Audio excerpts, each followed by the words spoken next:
दोस्तों, पहले पाकिस्तान, फिर अजरबैजान और तुर्की, और अब सीधा निशाना साधा गया है बांग्लादेश पर। भारत की फॉरेन पॉलिसी के तेवर इस बार इतने सख्त हैं कि शायद ही पहले कभी ऐसा देखा गया हो। तुर्की को जवाब देने के बाद अब भारत ने अपना पूरा ध्यान बांग्लादेश की तरफ मोड़ लिया है, और इस बार कोई एक नहीं बल्कि 4 बड़े और सीधे एक्शन भारत सरकार ने बांग्लादेश पर एक साथ कर दिए हैं। कल की ही वीडियो में आपने जाना था कि कैसे यूनाइटेड नेशन को रोहिंग्या मुस्लिम और बांग्लादेशी शरणार्थियों पर भारत की कार्रवाई से दुख हुआ, जब उन्हें भारत से निकाला जा रहा था और जेल में डाला जा रहा था। इस पर यूएन ने उल्टा भारत के खिलाफ ही जांच बैठा दी। लेकिन अब भारत भी पीछे हटने वाला नहीं है। इस बार भारत ने एक कदम और आगे बढ़ते हुए नॉर्थ ईस्ट के बॉर्डर को बांग्लादेश के लिए पूरी तरह सील कर दिया है। न सिर्फ लोगों का आना जाना रोका गया है, बल्कि व्यापार तक ठप कर दिया गया है। और ये तो सिर्फ शुरुआत है। इसके अलावा भी भारत सरकार ने बांग्लादेश के खिलाफ 3 और बड़े फैसले लिए हैं। पूरी डेवलपमेंट क्या है, ये जानेंगे इस वीडियो में। लेकिन उससे पहले इस वीडियो को लाइक करें और चैनल को सब्सक्राइब जरूर करें। दरअसल भारत और बांग्लादेश के रिश्ते अब एक ऐसे मोड़ पर पहुंच चुके हैं जहां से वापसी आसान नहीं लगती। भारत ने बांग्लादेश से आने वाले कई प्रोडक्ट्स पर सख्त प्रतिबंध लगा दिए हैं, और यह कदम सिर्फ नॉर्थ ईस्ट ही नहीं बल्कि पूरे देश की नीति के लिहाज से बेहद अहम माना जा रहा है। अब कुछ खास सामान बांग्लादेश से नॉर्थ ईस्ट के रास्ते भारत में दाखिल नहीं हो पाएगा।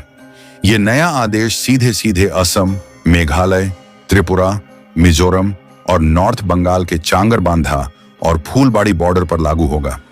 जिन वस्तुओं पर रोक लगाई गई है उनमें रेडीमेड कपड़े, लकड़ी का फर्नीचर, प्लास्टिक और पीवीसी से बने सामान, फ्रूट जूस और कार्बोनेटेड ड्रिंक्स, स्नैक्स, चिप्स और बिस्किट्स, और सूती धागा यानी कॉटन यार्न शामिल हैं।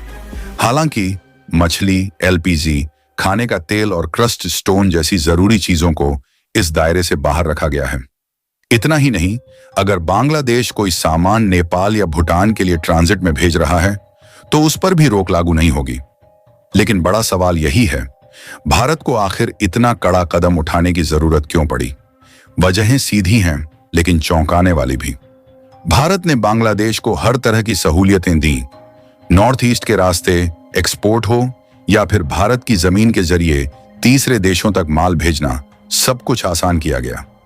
लेकिन बदले में बांग्लादेश ने दोस्ती के बजाय टेढ़ी चालें चलनी शुरू कर दी। भारतीय सामानों पर बिना टैक्स के भी अलग अलग तरह की रुकावटें लगाई गईं, और नॉर्थ ईस्ट के बॉर्डर से उनका निकलना लगभग नामुमकिन बना दिया गया। इसका सीधा असर नॉर्थ ईस्ट की इंडस्ट्री पर पड़ा। नुकसान इतना गहरा हुआ कि अब भारत ने बांग्लादेश को उसी की भाषा में जवाब देने का फैसला कर लिया है।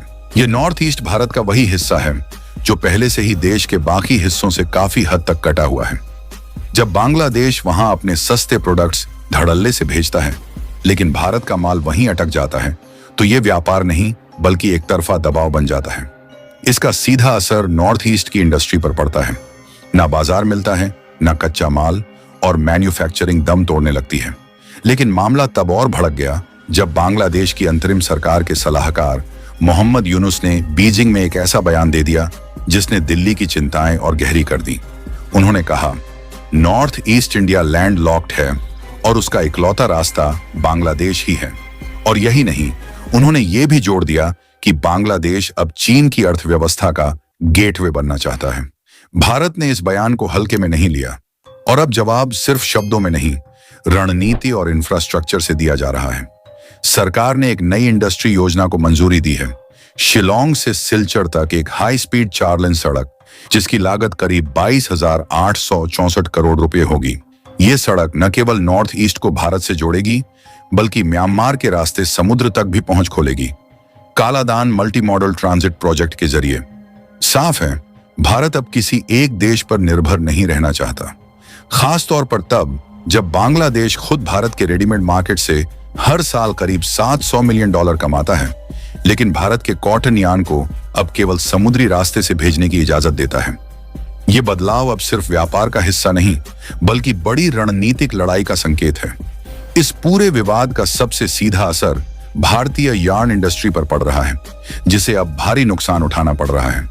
जवाब में भारत ने अब बड़ा फैसला लिया है। बांग्लादेश के रेडीमेड कपड़े अब सिर्फ कोलकाता और नहावा सेवा जैसे समुद्री बंदरगाहों से ही भारत में आ सकेंगे, लैंड रूट से नहीं। लेकिन बात यही नहीं रुकी।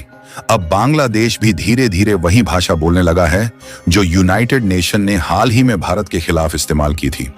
बांग्लादेश के गृह मामलों के सलाहकार ने भारत पर आरोप लगाया है कि वह कथित तौर पर अपने नागरिकों को जबरदस्ती पुश इन के जरिए बांग्लादेश में घुसाने की कोशिश कर रहा है।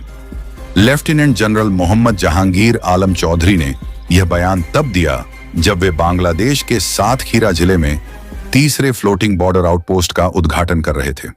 उन्होंने साफ कहा कि अगर कोई भारतीय नागरिक अवैध रूप से बांग्लादेश में पाया गया तो उसे कूटनीतिक प्रक्रिया के जरिए भारत वापस भेजा जाएगा।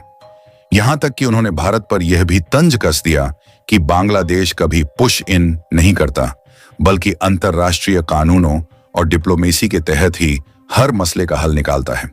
पुश इन यानी वो प्रक्रिया जिसमें एक देश चुपचाप बिना सहमति अवैध प्रवासियों को दूसरे देश की सीमा में जबरन धकेल देता है। भारत के लिए यह बयान न सिर्फ कूटनीतिक तौर पर चुनौती है, बल्कि संकेत भी कि पड़ोसी देश अब नई चालों के साथ सामने आ रहे हैं। बांग्लादेश का आरोप है कि भारत ब्राह्मणबाड़िया बॉर्डर पर लोगों को जबरन उनकी सीमा में धकेल रहा है, जिसे बीजीबी ने नाकाम कर दिया। यूनाइटेड नेशन भी दावा कर चुका है कि भारत रोहिंग्या और बांग्लादेशी मुस्लिमों को जहाजों में भरकर समुद्र में छोड़ रहा है। अब बांग्लादेश भी यही रुख अपना रहा है। लेकिन असलियत यह है कि भारत ने अवैध घुसपैठियों को साफ अल्टीमेटम दे दिया है, देश छोड़ो और लौट जाओ। इनमें कई बांग्लादेशी खुद वापसी चाहते हैं, लेकिन उनकी सरकार ही उन्हें लेने को तैयार नहीं। अगर यूएन और बांग्लादेश को इतनी फिक्र है तो फिर ये जिम्मेदारी भी उठाएं। भारत अब और बोझ उठाने की स्थिति में नहीं है, और अगर ये लोग शांति से नहीं जाते तो मजबूरी में भारत को सख्त कदम उठाने ही होंगे। अब यूनाइटेड नेशन लगातार भारत को ही कटघरे में खड़ा कर रहा है और बांग्लादेश भी ऐसे ही बयान दोहरा रहा है। इसी बीच भारत ने बांग्लादेश बॉर्डर पर सिक्योरिटी काफी सख्त कर दी है। अतिरिक्त सेना तैनात की गई है और बॉर्डर फेंसिंग के साथ साथ सीसीटीवी कैमरों से निगरानी भी तेज कर दी गई है। सेना को साफ आदेश है कि घुसपैठ की कोशिश पर तुरंत कार्रवाई की जाए, और बीते महीने कुछ लोगों पर कार्रवाई भी हुई है। भारत अब किसी भी देश को डील देने के मूड में नहीं है। बांग्लादेश पर लगाए गए बैन और लैंड रूट बंद करने से उसे करोड़ों का नुकसान झेलना पड़ेगा। चीन से करीबी का असर अब बांग्लादेश को भारी पड़ सकता है। फॉरेन पॉलिसी में भारत के तेवर बदल चुके हैं और इसके असर आने वाले समय में और ज्यादा देखने को मिल सकते हैं। इस खबर पर आप क्या सोचते हैं? नीचे कमेंट में जरूर बताएं। ये जानकारी आपको अच्छी लगी हो तो वीडियो को लाइक करें और चैनल को सब्सक्राइब जरूर करें। अब मिलते हैं अगली वीडियो में। तब तक के लिए जय हिंद, जय भारत।